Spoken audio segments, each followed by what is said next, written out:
जय मसी सबैलाई। यदि मैले गलत भने रहेछु भने गलत भने भनेर है म यहाँ एउटा वचन पनि पढेर नै सुनाउँछु अनि म त्यसको अर्थहरू लगाउँदै बोल्छु है। कलसी 1:13ले भनेको छ, उहाँले हामीलाई अन्धकारको राज्यदेखि छुटाउनु भएर आफ्ना प्रिय पुत्रको राज्यभित्र हामीलाई सार्नु भएको छ भनेको यसको अर्थ के छ भने है, पहिला हामी सानसानै छँदैमा जब मान्छेले महिलाहरू मिन्स हुन्छ पहिलोचोटि दोस्रोचोटि अरूको घरमा लुकाइन्छ कि घरको दाजुभाइ बुवा कान्छो बुवा जेठो बुवाहरूलाई देखाउनुहुन्न भनेर अरूको घरमा लुकाइन्छ। हाम्रो गाउँसम्म चाहिँ त्यति चलन थियो भने अझ हामीभन्दा अझ माथिको गाउँहरूमा चाहिँ अझ अलि पछाडिको गाउँहरू जस्तोमा चाहिँ अझै छाउपडी प्रस्तार राख्थ्यो क्या है। त्यो राख्थ्यो अनि छाउपडी भनेको सानो ढोका हुन्थ्यो अनि त्यहाँ बस्नुपर्ने रहेछ। हामीले पनि पछि भिडियोहरूमा देख्यौँ, कति त सर्पले टोक्यो के भयो भने मरे पनि भन्थ्यो नि त है त्यहीँभित्रै। अनि त्यो प्रस्था थियो, प्रथा भन्छ है, त्यो प्रथा थियो। त्यो प्रथा आखिरीमा हट्यो नि त। त्यो हटाउँदा पनि मान्छेले हटाउन मिल्ने रहेछ नि त है, कसैले आएर हटाइदिने होइन रहेछ नि त त्यहाँ। अनि मान्छेले गर्न हुन्न भन्ने बित्तिकै गर्थेनन् क्या, किनभने मान्छे नर्कमै जान्छ भन्ने मात्रै डर हुन्थ्यो नि त। मान्छेलाई स्वर्गमा जान नर्कमा जानलाई मान्छेले कतिसम्म हदसम्म पनि नियमहरू मान्न खोज्छन् क्या।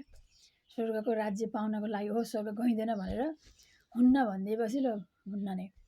अनि त्यहाँबाट रीतिरिवाजहरू पहिला के भन्थे, नुहाइ धुवाइ गरेर एउटा घरको मूलले धोती फेरेर खाना नपकाइकन त खाना अशुद्ध हुन्छ भन्थे। अहिले त धोती फेर्नु पर्दो रहेछ त, फेरि त्यही व्यक्तिहरूले फेरि पुरा कुर्ता लगाएर नि खाना पकाइरहेको हुन्छ नि त है। अहिले कुर्ता लाएर नि हिँडिरहेको हुन्छ र पनि त्यो भनेको एउटा चलाएको चलन, मान्छे परिवर्तन भयो नि त है। अनि रीतिरिवाजहरू अन्धविश्वास भनेको नि यही हो क्या, अन्धकारको राज्य अन्धकारमा थियौँ भनेको नि यही नै हो क्या है। बल्ल यहाँसम्म आइसकेछ क्या परिवर्तन भएर। अब खाना पकाउँदा धोती लगाउनै पर्छ भन्ने पनि छैन, नुहाएर खाना पकाउनुपर्छ भन्ने पनि छैन है अहिले। अनि कुचोहरू राख्दाखेरि ठाडो पारेर राख्नुहुन्न भन्ने छ। अनि के छ नि बारहरू, शुक्रबार यो गर्नुहुन्न रे, शनिबार त्यो शुक्रबार नुहाउनुहुन्न के शनिबार घरबाट निस्किनुहुन्न, कति छ नि कुराहरू। अनि एकादशी मासुहरू खानुहुन्न है, औँसीमा खानुहुन्न भन्ने धेरै कुराहरू, धेरै संस्कारहरू छ। विधवाहरूले रातो लाउनुहुन्न, टिका लाउनुहुन्न भन्ने थियो नि त। त्यो सबै परिवर्तन हुँदो रहेछ त। परिवर्तन भएर पनि खोइ फरक त केही पनि नपर्दो रहेछ नि त है। मान्छेले बनाएको यही चलनहरू, यही चलन नमान्दाखेरि हिजोको दिनमा मान्छेले नर्कै गइन्छ कि भनेर डराउँथे है। र त्यो केही पनि होइन रहेछ नि त आखिरीमा। हो यस्तो चलनहरू अबका पिँढीहरूले के यो चलनहरू निभाउलान् र? मर्दा पर्दा क्रिया बस्नुपर्ने, खुदै हिन्दू शास्त्रमै लेखेको छ त, पिण्ड खाने आत्माहरू नरक जान्छन् भनेर लेखेको छ। अबका पिँढीहरू अब आउने पिँढीहरूले सबैले पढेका हुन्छन्, केही न केही पढ्छन् पनि।